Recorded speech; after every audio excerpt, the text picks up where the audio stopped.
He was gone for 5 minutes, but said he was gone for hours. I've never talked about this before, not in full, not the real version. It happened in the summer of 2022 in Grand Teton National Park. My friend Jonah and I had planned this trip for months, just the two of us, off-grid for 4 days. We were both early 30s, no kids, old college friends trying to reconnect after years of drifting. We wanted remote. We wanted peace. What we got was something else entirely. We parked Jonah's Subaru at a nearly empty trailhead lot, loaded with REI packs, a Yeti cooler, Jetboil, bear spray, the works. The plan was to hike in 5 miles, set up camp near a hidden glacial lake we'd found on Reddit threads, and just fish, drink, and shoot the shit like old times. By the time we reached the spot, the sun was melting behind the peaks. We pitched the tent, a giant Costco one with separate sleeping zones, started a fire, cooked some freeze-dried chili mac, and cracked open a few beers. It was perfect. For a few hours. Around 1 a.m., I woke up needing to piss. I slipped out of the tent with my headlamp and stepped behind some pines. That's when I noticed it, the subtle crunch of branches behind me. I froze, piss still going. There was nothing visible, but I felt it. That presence. I hurried back to the tent. Jonah was asleep, snoring. I didn't wake him. The next day, we chalked it up to nerves and lack of sleep. We fished, made a fire, drank whiskey. Jonah kept joking. Maybe Sasquatch wants to share a blunt. It made me laugh, but something felt off. I couldn't shake it. That night, Jonah said he was going to hike 10 minutes up the ridge to get a better cell signal. He wanted to check in with his girlfriend. I watched him walk off with a headlamp and phone in hand, waving over his shoulder. He was gone 5 minutes. But when he came back, he looked pale, shaky, like wrong. "You good?" I asked. He nodded too fast. Yeah, I just lost track of time, man. Thought I was gone for hours." I blinked. "You were gone, like 5 minutes. He stared at me, then said something that chilled me to the core. "But," he said, "it was longer." "He who?" Jonah didn't answer. That night I barely slept. I kept hearing noises, soft steps, crunches of gravel just beyond the fire's reach. At one point, I swear I heard someone breathing next to the tent. But when I flung the zipper open with the flashlight, there was nothing, just trees and cold. By morning, our firewood pile had been rearranged. Not missing, just stacked differently. Jonah said I must have done it half asleep. I hadn't. Later I realized one of our bear bags, the one with snacks from Walmart, was gone. Not raided, not dragged. Gone. No claw marks. Just missing. I wanted to leave. Jonah didn't. "Let's stay one more night," he said. I think I'm being watched. And I need to know why." I should have said no. I should have left then. But I stayed. And that night, everything went to hell. I don't think I've ever felt dread like I did that third night. The day felt strange from the start. Jonah was off, distant, distracted, not cracking jokes anymore. He kept glancing into the woods like he was expecting something. I asked him again what he meant when he said it was longer. Jonah shrugged it off like he couldn't remember, or didn't want to. I should have pushed harder. Instead, I tried to get service on my phone, Nothing. Not even a bar. We were deep, deeper than I'd realized. By sunset, I was done. Let's pack out tomorrow morning, I told Jonah. I'm not vibing with this place. He didn't argue. He just nodded like he'd known we would. It got cold fast after the sun went down. We didn't make a fire. Didn't feel right. Every crack of a twig sounded amplified. Every gust of wind felt like something whispering too close. We were sitting inside the tent, just eating Cliff Bars and drinking water, when I noticed Jonah was shaking. Like, actually shaking. Not cold, not sick. He looked terrified. "Dude, what's going on?" I asked. He wouldn't meet my eyes, just muttered. "He said not to leave yet." "What?" Jonah looked up. His pupils were huge. "The man. In the woods. The one I saw when I was gone." My stomach dropped. He kept going, voice low and fast, like he'd been waiting to confess this. He stepped out from behind a boulder. I thought he was a hiker at first, big guy, wearing, like, clothes that didn't make sense, like layers from different decades. Flannel, military coat, maybe even scrubs. His beard was patchy, his eyes were not right, too calm. He told me time was different here. He said I'd been gone for hours, that I was lucky. I didn't say anything. He said if I tried to leave before he was done, he'd come for both of us. I stared at him. "What the fuck does that mean, Jonah? Done with what?" But he just looked at the tent wall like he could see through it.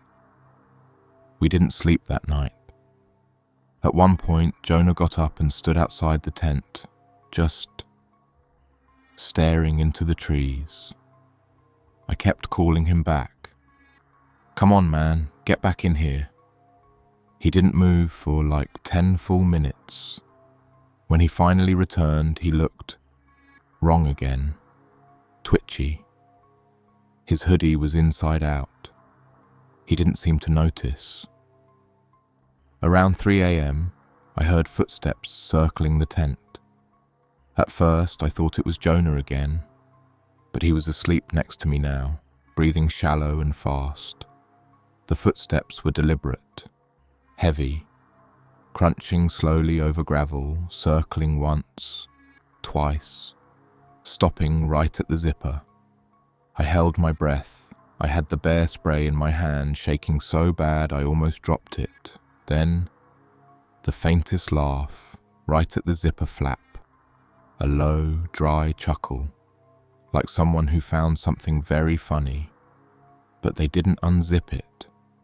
They just walked off. Slowly. I didn't sleep after that. At dawn, I unzipped the tent and stepped out. There were no footprints, no drag marks, nothing, except a single sock. Not mine, not Jonah's, just sitting there on the rock like a calling card. Dirty, stiff, like it had been out here a long time. I kicked it away, my legs were jelly. "We're leaving," I told Jonah. He didn't argue. But when we packed, I noticed something weird in his stuff. He had a knife. Not the one he brought, a different one. Rusted, bone handle, looked handmade, looked old. "Where the hell did you get that?" Jonah looked at me blank. "What knife?" That's when I realized he wasn't carrying it. It was in my pack. We left just after sunrise, but the air felt wrong, dead still. Not the usual peaceful silence you get in the woods. No birds, no rustling leaves, not even the distant hum of insects. Just an oppressive quiet like the entire forest was holding its breath. I didn't bring up the knife again. I didn't want to touch it. let alone look at it. I had wrapped it in an extra shirt and stuffed it deep into my pack, but I swear I could feel it back there. Heavy, cold. Jonah walked ahead of me, not saying much. He kept twitching his head like he was checking behind us, even though I was right there. His clothes were soaked in sweat and he kept muttering under his breath. I caught fragments. Too soon. Not done. He'll know. About 2 miles in, I had to stop. My ankle was killing me. Probably twisted it on the rocks the night before. Jonah didn't notice at first. When I called out, he turned around fast, eyes wild. I said, "Wait up," I snapped. He just stared at me. Then he said something I still think about every night. "You don't remember, do you?" "What the hell are you talking about?" He took a step toward me, voice low, like we weren't alone. "You went out last night too, after I came back in. You were gone for almost an hour." "No, I didn't," I said. "I didn't leave the tent." "You did. You were barefoot. I tried to stop you, but he wanted you. You were talking to him like you knew him." I froze. "I tried to drag you back. You fought me. You said he was telling you secrets. Said he was showing you what's next." I couldn't breathe. Jonah's face crumpled like he was about to cry. "I think you brought the knife back." We didn't say another word for miles. Eventually we reached the trailhead. But the car was gone. Jonah's Subaru, gone. The lot was empty, like we'd never parked there. We stood there dumbfounded. There was no signal, no signs of anyone. "Did you park at the wrong lot?"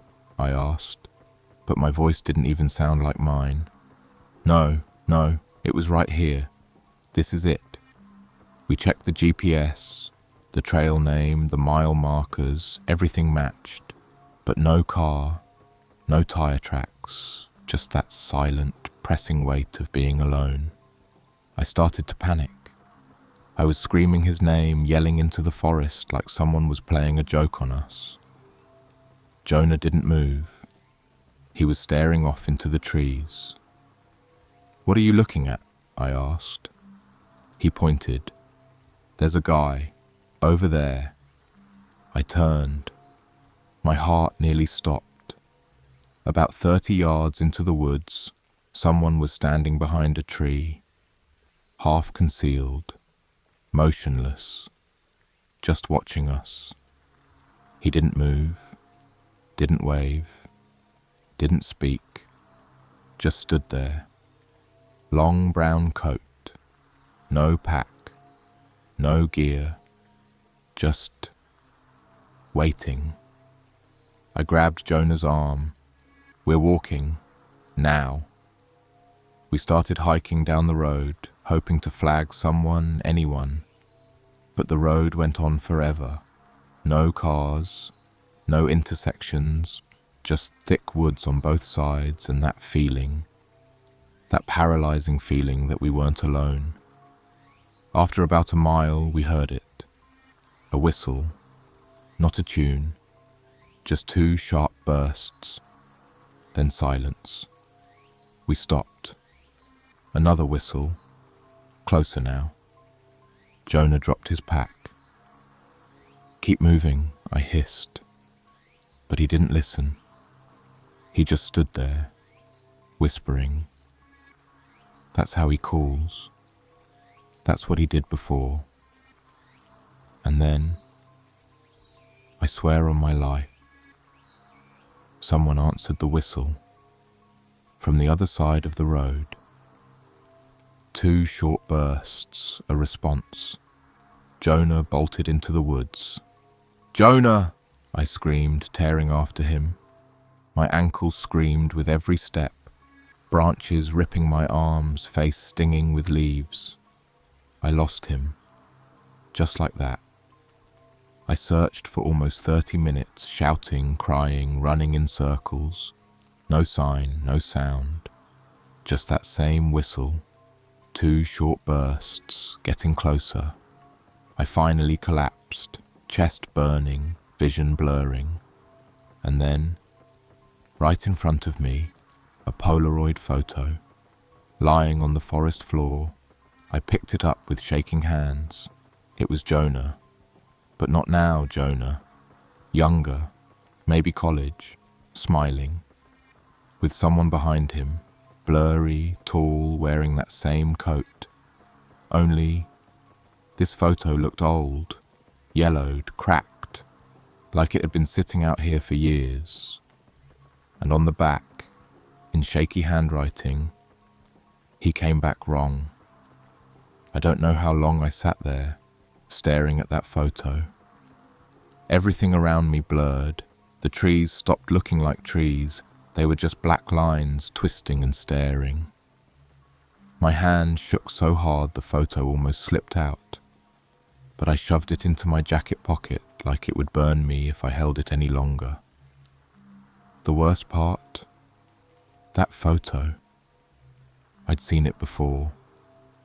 Not the back, not the writing, but that picture of Jonah. I remembered it, or something like it, from a dorm party in junior year. I remember him showing it to me on his phone years ago.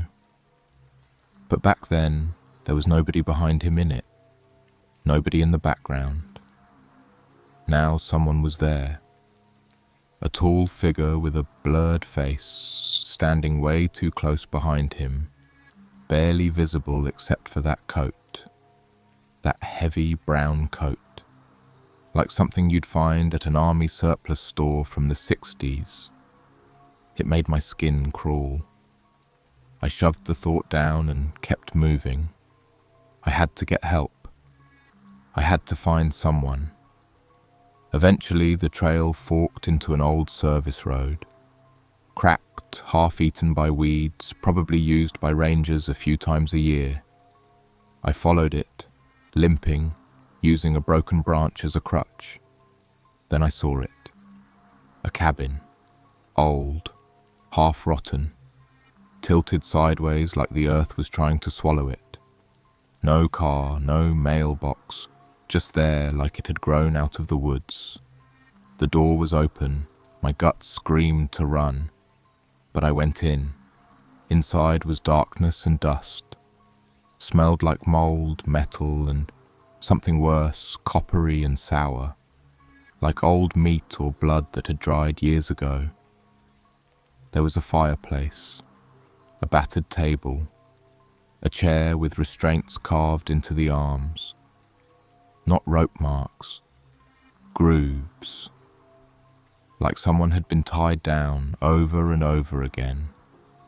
And in the corner, a pile of backpacks. I counted 5. Different colours, styles, new and old. Some had patches, some were torn. All of them had that wild, sun-bleached look, like they'd been out here a long time. One of them was mine. My old pack, the one I lost on a camping trip in 2018, when my tent was ransacked by what we assumed was a bear. I swore I had left it zipped inside the tent, and there it was. Same scratch in the side pocket, same broken zipper. I didn't understand. I still don't. I was about to turn and bolt when I saw the notebook, lying open on the table, right beside an ancient REI map of the Teton Range. The notebook was filled with entries, different handwritings, some frantic, some eerily calm.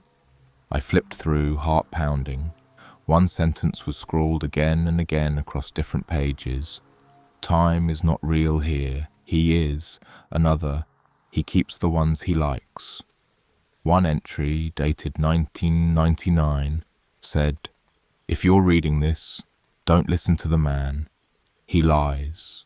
He'll pretend to be you, or your friend, or your dad. He wants you to stay. He wants you to bring others. Then, footsteps, outside, slow, deliberate, crunch, crunch. They stopped right at the door. I dropped the notebook, backed into a dark corner and held my breath.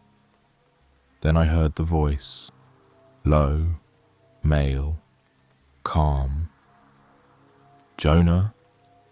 I froze. "Hey man, it's me. It's all good. I'm here." But it didn't sound right, too smooth, too practiced, like someone imitating Jonah but not quite nailing the voice, like a recording warped by too many replays. The door creaked open a little more, and that's when I saw his silhouette. He was tall, wearing that coat. His beard was thicker now, eyes hidden by shadow. He wasn't holding anything. He didn't need to. His presence sucked the warmth from the room, made the air feel like wet cement. "Come on," he said softly. "Let's go back to the tent. You're tired.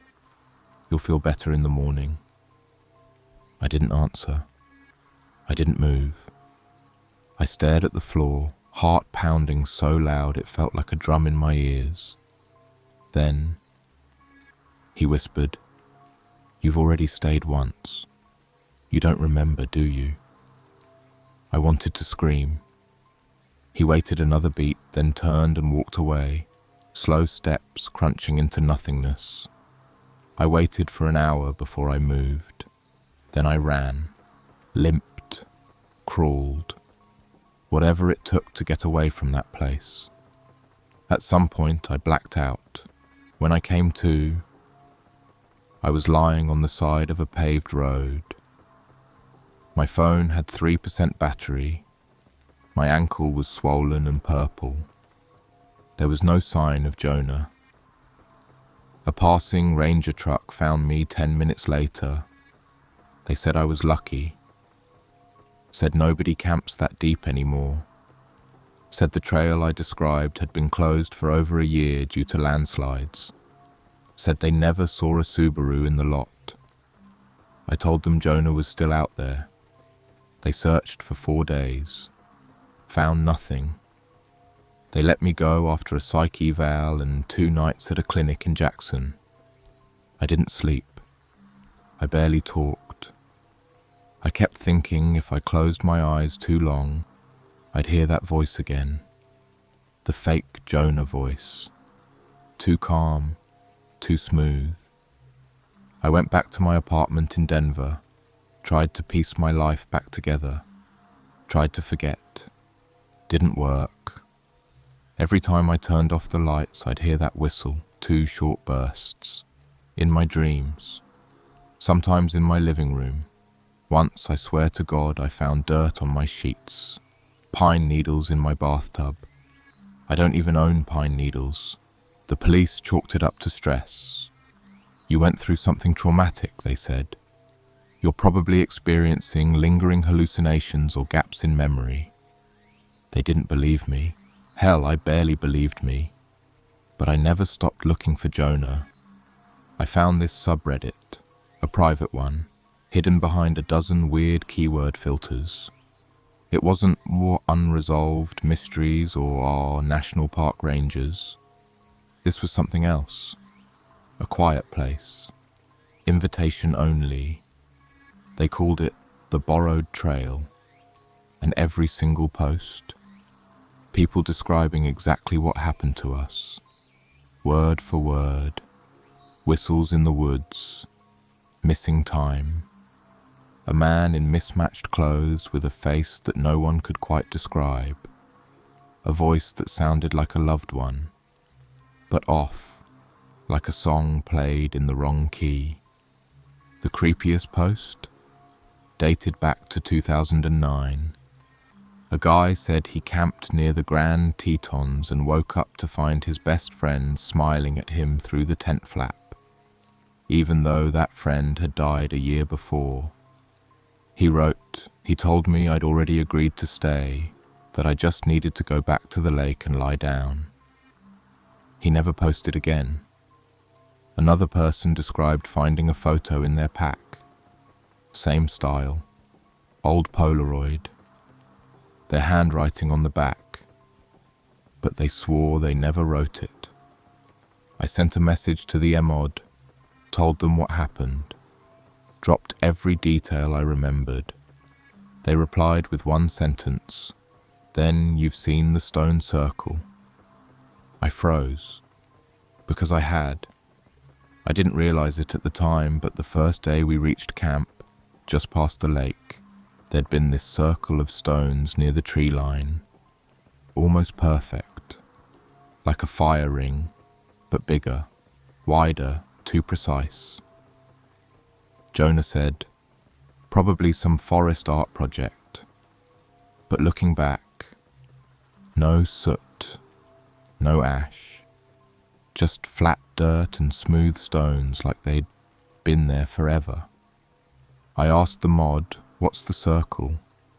Their response, "It's where they change, where he decides." Then they went silent, deleted their account the next day. I shouldn't have gone back, but I did. 6 weeks later, I don't even remember driving there. I remember waking up at a Motel 6 with muddy boots, cracked fingernails, and that photo of Jonah in my hoodie pocket again, now folded in half. On the back, new writing, "He remembers you now." After that, I started seeing Jonah, not all the time, just flashes, crossing the street in Boulder, standing at a gas pump near Fort Collins, sitting on a bus I wasn't riding, always staring, never smiling, wearing that same brown coat. I chased him once, in a Walmart parking lot. He disappeared around the corner. When I turned it, he was gone.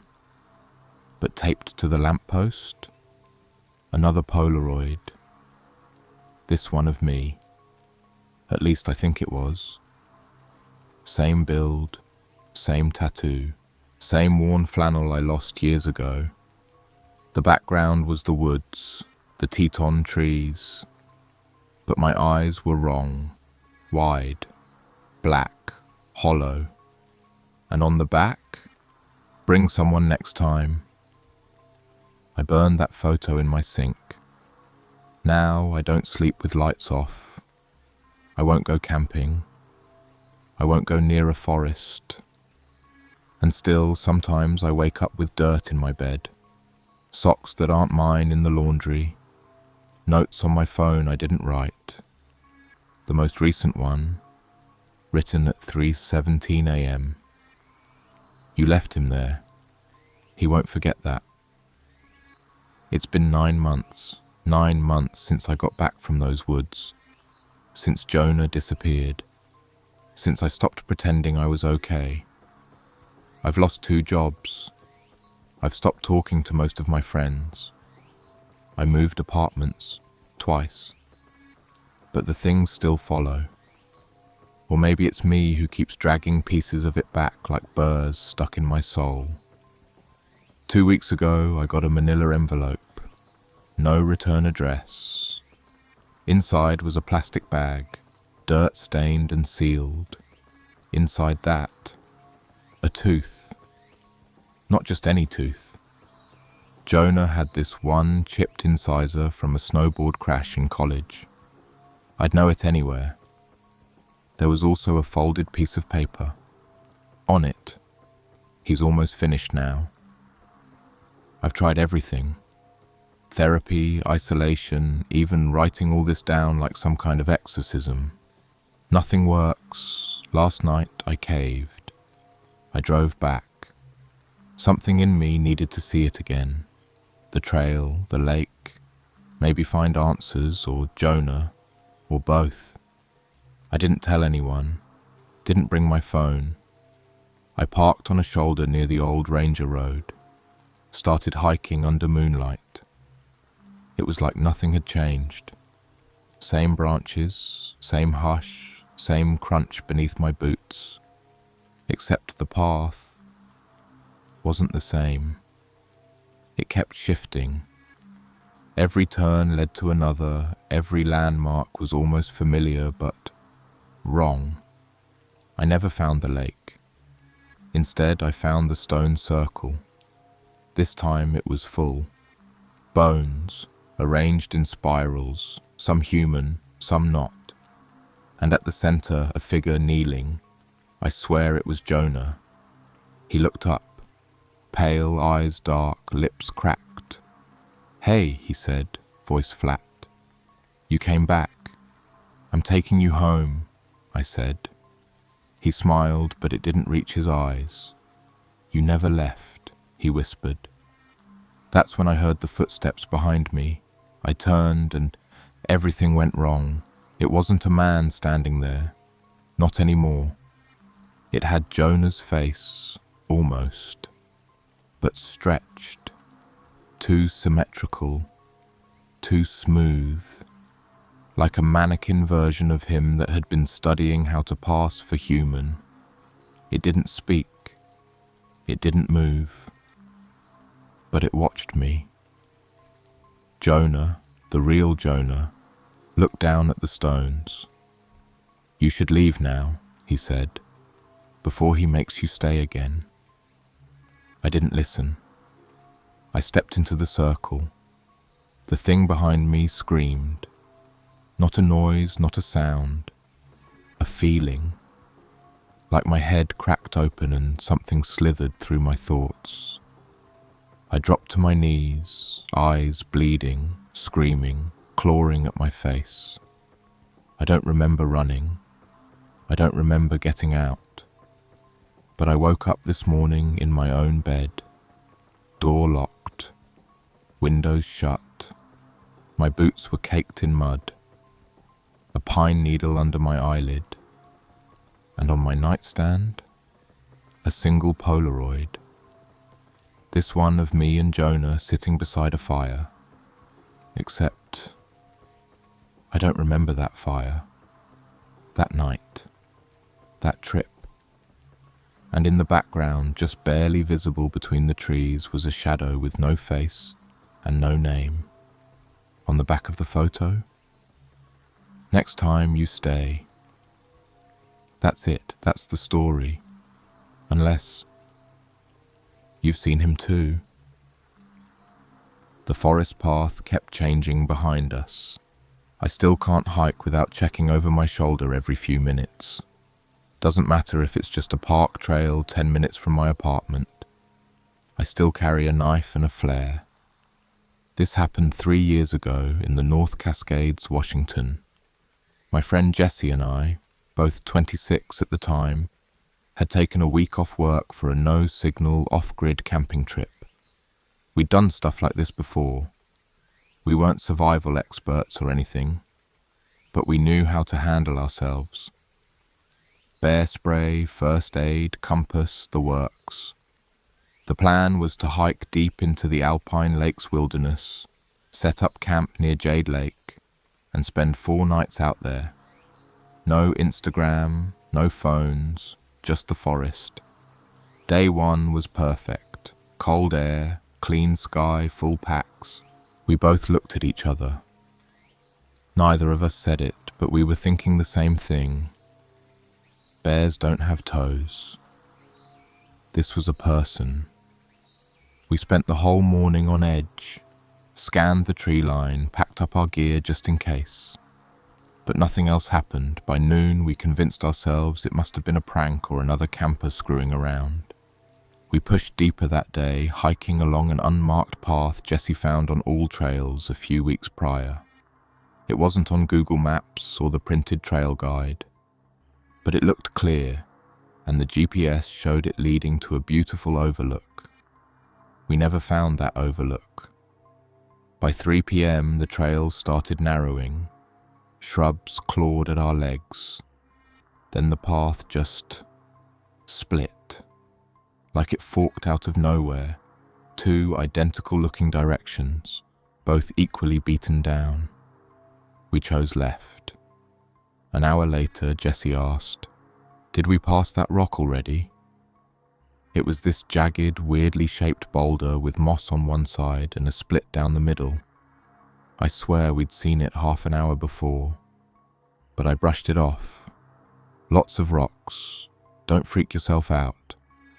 But then we passed it again, and again. That's when it started to feel wrong, like the forest was looping us, or we were going in circles without realizing it. I pulled out the compass, the needle spun, jittered, and then just sat limp, useless. Jessie tried the GPS on his Garmin. It kept blinking, no signal. Not lost, just blank. At one point we turned back, tried to retrace our steps to the fork, but it was gone. I don't mean we missed it, I mean it wasn't there. Just more trees. No trail, no sign we'd ever turned at all. By dusk, we were exhausted and freaked out. We set up camp on the flattest bit of land we could find and barely spoke over dinner. We didn't light a fire, didn't want to draw attention. That night I woke up to whispering. I thought it was Jessie at first, but when I turned, he was dead asleep. Headlamp off, face slack. The whispering was outside the tent. Low, gravelly, male. I couldn't make out words, just the sound. Not chanting, not muttering, just talking. Like a one-sided conversation, maybe 30 feet away. I held my breath and listened. Then I heard breathing, right behind the tent wall, like someone kneeling. I didn't sleep the rest of the night. I didn't wake Jessie. I wanted to. God, I wanted to just shake him and get the hell out of there. But I was paralyzed, like my brain and body weren't speaking the same language. I just stared at the nylon wall of the tent, listening to that slow, deliberate breathing just inches away. Then I heard movement. Not walking, crawling. Dry leaves crackling, the soft thud of a knee pressing into soil. The breathing moved to the left side of the tent, paused. Then to the back. That's when I snapped. I lunged over Jessie, who jolted awake with a strangled "What the fuck?" as I scrambled for my flashlight and unzipped the tent in one go. Light flooded the forest. Trees, dirt, fog curling between trunks like fingers. But nobody was there. My heart felt like it was trying to escape through my ribs. Jessie pulled himself out of his bag, his voice sharp and panicked. "What the hell is going on?" I told him everything. The whispering, the breathing, the crawling. He went pale, like actually pale. He grabbed his own flashlight and started scanning. Nothing. No sounds, no footprints. We stayed up the rest of the night, sitting back to back, clutching our knives. It got cold, like breath-clouding cold. I watched the shadows twist between the trees until dawn. When the sun came up, we found something. About 40 feet from the tent, there was a little cairn. 3 stones stacked, neatly balanced. Fresh. Wet with dew, but the earth around them was dry. No animal did that. We didn't pack up. We ran. Didn't even eat. Just grabbed our packs and bolted in the direction we hoped was out. We had no trail to follow anymore. Compass was still dead. Jessie was sweating like crazy, talking too fast, too loud. I kept telling him to shut up, to listen, but he wouldn't. He was freaking out. Then we heard it. A scream. Not like a bear attack kind of scream. This was wrong. It sounded fake. High-pitched, echoing, almost looped. Like someone pretending to scream, It came from deep ahead through the trees. Jesse stopped. Nope. Nope. That's not real. We backed away slowly, and I swear to God, we saw someone step behind a tree about 50 feet to our right, just a flash of a shoulder and arm, naked, pale. We ran again, just ploughed through brush and branches, lungs burning, until we reached a stream. That's where we saw the cabin, old, run down, half collapsed. We were out of options, so we went in. Inside was worse. There was an old stove, a broken cot, and ropes. Thick, scratchy ropes, nailed into the floor like someone had been tied there. Bloodstains, faded but real, and a smell like mold and iron. Jesse sat down hard. He kept whispering, "It's real. It's real. It's real," like a mantra. I checked the back room, just one. No windows, no exit. But there was a table.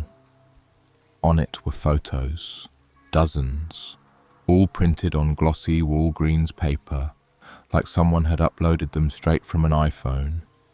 Every photo showed campers, sleeping, cooking, hiking, unaware. One of them was us, from that trip. I'm not kidding. It was from the first day when Jesse was taking a piss in the woods and I was unpacking the tent. I hadn't even seen anyone nearby. But someone had been watching us, documenting us. I picked up the photo, and that's when I noticed it. In the tree line, barely visible, a figure, just standing, arms down, watching. We left the cabin, fast, didn't even speak, just hiked in silence for hours until the trees thinned out. And we finally found a dirt service road. A park ranger picked us up at sunset. We told him we got lost, nothing else. Because what the hell were we supposed to say? That some barefoot psycho built a loop in the woods to trap hikers? That someone followed us, photographed us, breathed behind our tent? I checked for that cabin online later. No records, no listings, no sign it ever existed. And that's not even the worst part. 3 weeks after we got home, Jesse texted me a photo. No message, just a picture. It was a selfie of me, asleep in bed, taken from the foot of my mattress. I didn't move for maybe a full minute. Just stared at the screen, heart thudding so loud I thought I might pass out. I was lying in that bed right now, right here. Same pillow, same blanket, same fucking t-shirt. The only difference was that I was asleep in the photo. The timestamp, 2:42 a.m. I scrambled out of bed like it was on fire, phone clutched in my hand. Checked every door, every window, all locked.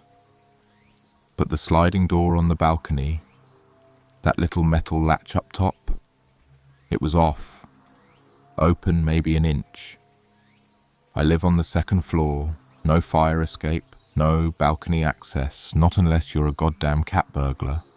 I called Jesse, no answer. I called again. Voicemail. I didn't sleep that night, just sat on my couch with a kitchen knife, every light in the apartment on. Around 5 a.m, Jesse finally called back.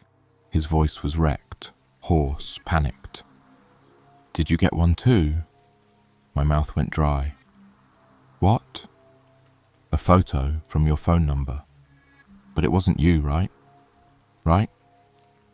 His came at 2:39 a.m. It was a shot of him brushing his teeth. In the mirror. Only he wasn't alone. Behind him, barely visible over his shoulder, was a figure. Pale, smiling. That's when we agreed to go to the cops. We brought everything. The photos from the cabin, our own pictures, our phones. The officer at the desk looked uncomfortable almost immediately. asked if we were playing some kind of prank, said they'd file a report but couldn't guarantee investigation without a suspect or threat. We were dismissed by noon. Jesse was furious. They don't get it. They weren't there. He suggested driving back to the area, trying to retrace the path, find that cabin again, burn it to the ground maybe. I told him he was out of his mind. We didn't talk for a while after that. 2 weeks went by. No more photos, no weird sounds. I started to think it was over, until I noticed my toothbrush was damp one morning. I hadn't used it yet. Then my fridge, items rearranged, my beer moved to the door, one missing. It was like someone was visiting, but never taking anything big, just moving stuff, watching me notice. Jesse texted again, finally. "Bro, I'm not crazy, but I think someone's under my house." I didn't even respond, just drove over. He lived in a raised one-story with a crawl space below. When I got there, he looked like hell, gaunt, unshaven, paranoid. He hadn't slept in 2 days. I hear scratching, at night, from beneath. And it's not rats, it's heavier. We geared up. Gloves, flashlight, crowbar. Jesse had this wild look in his eyes, like if he didn't do this now, he'd lose it. We popped the hatch to the crawl space. It was cramped, low-ceilinged, dirt-floored. At first, just dust and cobwebs, but maybe 5 feet in, Jesse froze. He held up his light, and we saw it. A blanket, a Yeti bottle, a box of granola bars. Someone had been living down there. Next to it, a bundle of printed photos, mostly Jesse, in his house, in his yard. One of me, asleep on his couch. There was also a small knife, and something else, a shoelace, frayed, blood-stained. We backed out, called the cops again. This time they took it seriously, too seriously. CSI vans showed up, cops roped off the yard. We weren't allowed back in, but nobody ever said what they found. No arrest, no name, no face, just silence. That was 5 months ago. Jesse moved, changed numbers, deleted all his social media. I haven't spoken to him since. As for me, last week I got a new phone. Fresh number, new service. I hadn't shared it with anyone yet, until 3:14 a.m. yesterday. A text came in. "You're facing the wrong way again." Attached was a photo of me in my kitchen, staring into the fridge. Only the photo was taken from behind me. I started taping knives under furniture. Sounds paranoid, right? Like I'm spiraling. But when you get a photo of yourself from a phone no one should have, standing in a pose you don't remember, at a time you weren't awake, it changes something in your brain. I didn't go to work, didn't eat much, just sat in my living room, back to the wall, blinds closed, staring at the door. Every creak made me twitch. Every shadow seemed longer than it should have been. That night I left every light on in the apartment and stayed awake. At 2:55 a.m, the hallway light flickered. It's LED, no reason to flicker. I stood up, didn't breathe. My knife was in my hoodie pocket. The light steadied. Then something fell in the kitchen, not shattered, more like a soft thud. I crept toward it, every instinct screaming. Knife ready. A beer can rolled on the floor. My fridge door was wide open. I stepped forward, slowly, and right then my phone buzzed. A message. From an unsaved number. Too slow. I dropped it. Didn't even bother reading the timestamp. I called the cops again, told them someone was in my apartment. They came, cleared it, said no signs of forced entry. Again. They asked if I wanted to talk to someone. I said no. They left. That night, I didn't sleep. And the next morning, the inside of my fridge had changed. Again. This time it was subtle. The mustard was turned upside down. The sriracha was missing. I'd used it 2 days ago. Now, gone. Completely. Later that day, I got a text from Jesse's sister. "Hey, you probably already heard Jesse's missing." My stomach bottomed out. Missing? I called her immediately. She sounded wrecked. "He left me a voicemail 2 nights ago, at 3 a.m. She paused. Then she played it. All I heard was breathing, deep, rasping. Then Jesse's voice, shaking, whispering. "He's in the walls." I didn't believe it. But I saw him this time. His face. It's like mine. Only older. I think he's been wearing my clothes. Click. That was it. He hadn't answered since. Cops said there were no signs of struggle, but his front door had been unlocked. His phone was still inside. I didn't know what to say. I wanted to scream, cry, puke, but I just said, "I'm sorry," and hung up. That night I started recording.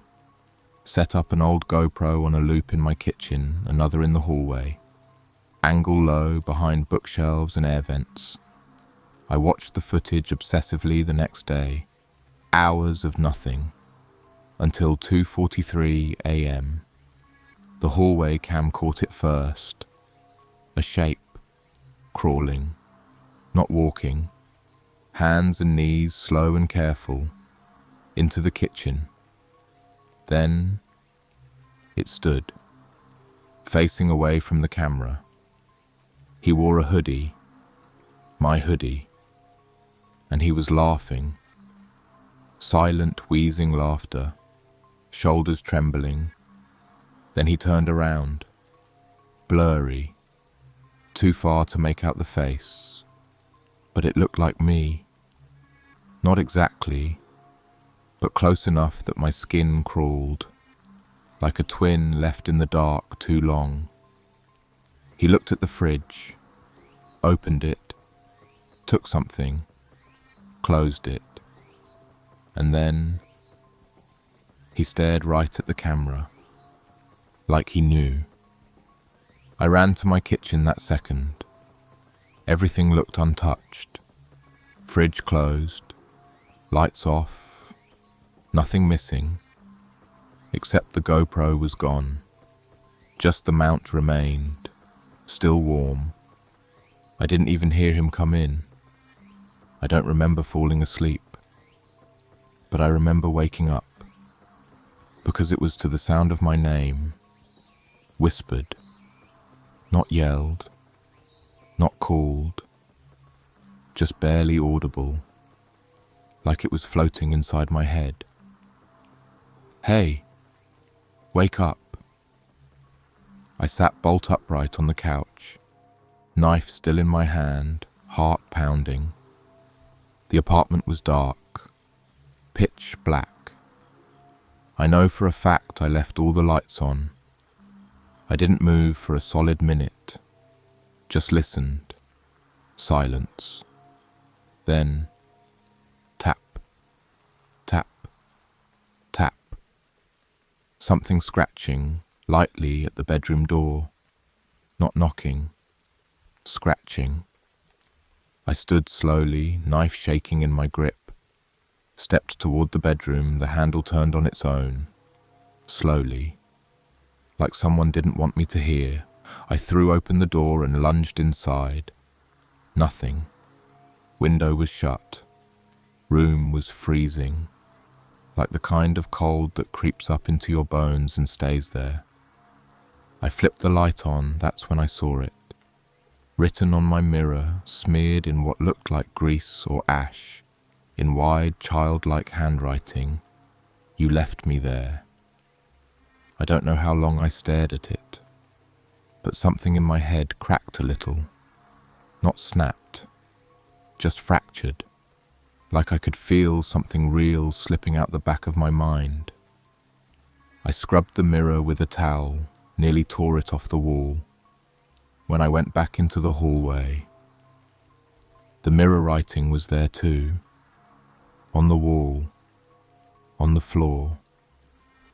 Every time I turned around, another appeared. "You left me there." I packed a bag, didn't even take everything, just grabbed what. I left the motel before sunrise, didn't shower, didn't pay. I just left. Driving with the windows down, wind screaming in my ears, like if I kept the noise high enough, whatever was following me wouldn't be able to whisper. The Polaroid sat on the passenger seat the whole drive. I tried tossing it out the window 3 times. Each time it was just there again, on the seat, on the dash, inside my wallet once. I stopped looking at it. At some point I stopped recognizing where I was. Highway signs blurred. Gas stations looked like carbon copies. I kept thinking I saw familiar faces inside, people staring a little too long, people grinning when I pulled in. No one said anything, just watched, like they knew, like they'd seen it too. By midnight, I found myself parked in front of a trailhead. Don't remember driving there. Don't remember pulling in. Just suddenly there. And I knew where I was. Same region. North Cascades. The Alpine Lakes wilderness. The fucking forest. I sat there for hours. Then I got out. I hiked. No flashlight, no gear, just the knife and the burner phone with 3% battery. The forest didn't feel empty, it felt awake, like something just out of sight was breathing with me. The deeper I went, the more the trees started to look familiar. The moss, the slope, that twisted boulder, that boulder again, always that boulder. And finally, I saw it. The clearing. No tent. No fire pit. But the cabin was back, standing tall, intact, like nothing had ever touched it. I went in. Inside, everything was dusted and new, like it had been reset. The ropes were gone, but a chair sat in the center of the room, facing a wall. On the wall, dozens of Polaroids, all different, some old, some brand new, but they all had the same theme, me, sleeping, crying, screaming, and Jessie. One last photo, nailed dead center. Jessie in the same hoodie tied to the tree we passed 3 years ago. But this time his head was tilted too far, neck bent at a wrong angle, smile carved in blood. Behind him, a second Jessie, smiling.